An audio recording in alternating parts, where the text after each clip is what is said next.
Јас лично нема да одржам говор таму, но сум дел од организацијата, моите поканите се испратени во моје име, има собраниски делегации во сите места и во Пеленце и во Мечкин Камен и пред собрание, така да собранието како институција ќе учествува потполно во делот на чествување Илинден, со тоа што мислевме дека не треба да се пропушти можноста да се учествува на таква важна конференција. Од друга страна имавме и официјална посета на средба со египетскиот претседател на собрание и така натаму.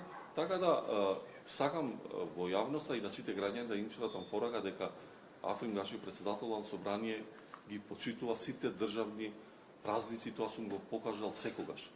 Од првиот ден во политиката, особено сега во својство на претседател на собрание, мислам дека нема никаков простор за двоумење дали го почитуваме или не. Мнозинството не секогаш сака по секоја цена нешто да се донесе. Ако има отпор, ако има аргументирани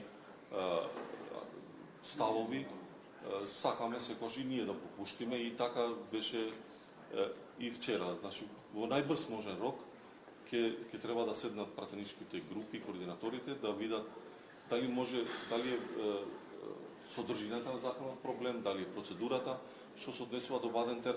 Апсолутно тој закон ќе се гласа со Бадентер, затоа што и околу тоа имаше